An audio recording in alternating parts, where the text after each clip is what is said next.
evening. I'm Nancy Grace. I want to thank you for being with us. Bombshell tonight to Pinson, Tennessee. Temperatures plunging tonight in the Tennessee foothills as the search turns desperate for a 2-year-old little boy.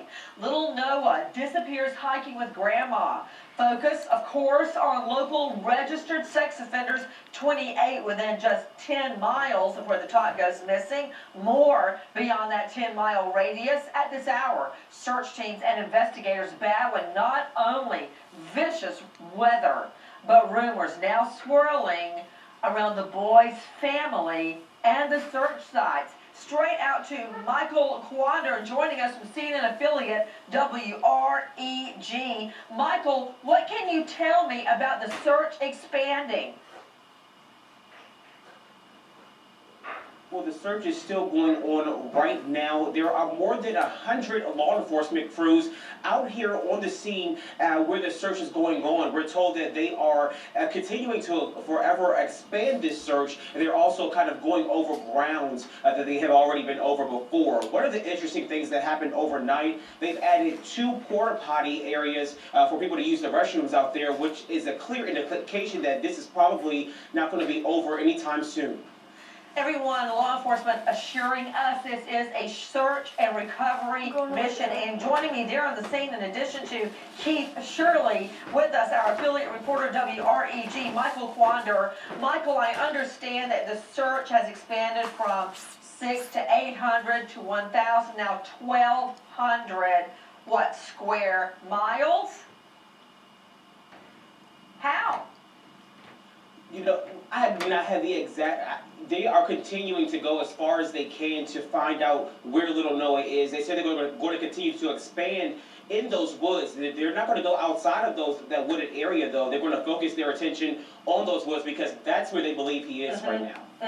Michael Quander, take him in full, please. Justin, you are standing in what I believe to be the search headquarters. Is that what's behind you?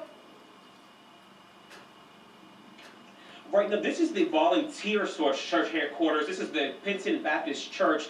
They've been centered here. People from the church have opened up their center here. They've been having all of their press conferences. All of the media has been here. All of the volunteers, community members, people who have been concerned about Noah have been coming here to this site to get updates about what's actually going on. The actual search site is a couple of miles up the road in an area that the media has not been allowed to since this has first started.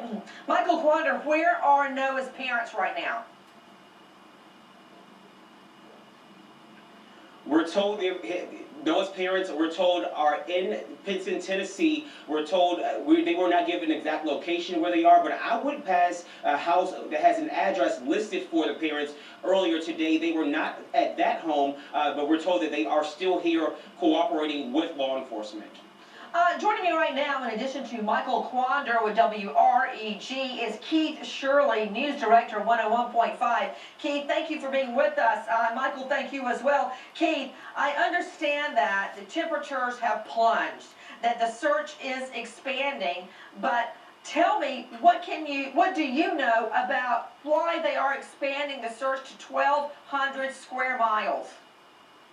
Excuse me, that acres. would actually be more like 60 to 100 to 1,000 acres. Thank you. They're really not looking out, and you'd really be hard-pressed to get beyond maybe the 600 acres. The family property sits on what we're told, I believe, is about 60 acres of land. It backs up to timberland. This is agricultural timberland. It's basically agricultural land. There's timber that is farmed on here, and that makes this very rough terrain for searchers. You have to farm. They come in, the timber come in, they cut out some of the timber, they clear it out, they leave others, you have the debris left behind, and you're battling everything that's left from there. The temperatures right now are expected to be, we're in the mid-30s right now. We're expecting by Friday, we're looking for about 3 inches of snow and temperatures plummeting from the 30s down into the mid-20s. Yes, of course, 1,200 square acres. You know, what's disturbing is that, for those of you just joining us, little 2-year-old Noah is missing. The temperatures are plunging tonight. The search has expanded from 6 to 8 to now 1,200 square acres. There are professional searchers and there are volunteers by the droves. But with temperatures plunging as they are, hard pressed to keep volunteers searching. The area, very rugged terrain, not mountains, but hilly and cold. There are also bodies of water to be searched, Keith Shirley. What can you tell me about that front? There's a pond, there's also some creeks on the property and adjacent properties. There are creeks on there. They have searched those properties. They have taken dogs out to those properties. They have not led them to believe that no one's body is anywhere in that water area. You know, very well put. Tracy Sargent, search, rescue, and recovery expert. Dogs are specifically trained to smell, detect underwater, and these dogs have not hit on the water. So right now, nobody thinks baby Noah is underwater. Does that make sense to you, Tracy? Yes, it does, Nancy, and that's really a great indication that they can at least eliminate one area so they can concentrate in other areas where Noah might possibly be. Michael Christian, rumors are swirling. What can you tell me about a rumor regarding a neighbor's freshly poured cement? That was right, Nancy. There was a rumor on Facebook or on social media that Noah could either have been killed or hidden in a newly mixed concrete slab that was recently poured for a storm shelter. You know, it's very hard for me to imagine that plan. That's got to have been debunked by now. One of the rumors that the sheriffs and law enforcement had to deal with is that this beautiful baby Noah was actually murdered and his body hidden in some newly poured cement. We have totally debunked that theory tonight, tracking down where the cement was poured. It happened about 2 years ago. And remember the sequence of events here. They dropped baby Noah off at grandma's for the day. That is not uncommon at all. What is the grandma and the neighbor and the cement pourer all in on the conspiracy? That did not happen. That's totally hogwash, Michael Christian.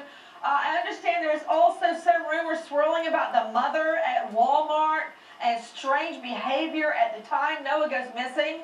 That's right, Nancy. That was another thing that was posted on Facebook. A woman posted that her daughter worked at a Walmart where Noah's mother was about the time that her son was missing. And according to this Facebook post, the mother came straight into the store, walked into the clothes, picked up a pair of pants, put them back down without either examining them or looking at the price tag, and then sat down on a bench for about 45 minutes or so before she left the store. Now let me understand this, Michael Christian. You're saying that a little girl observed this, then told what her parents, and then it got somehow on social media?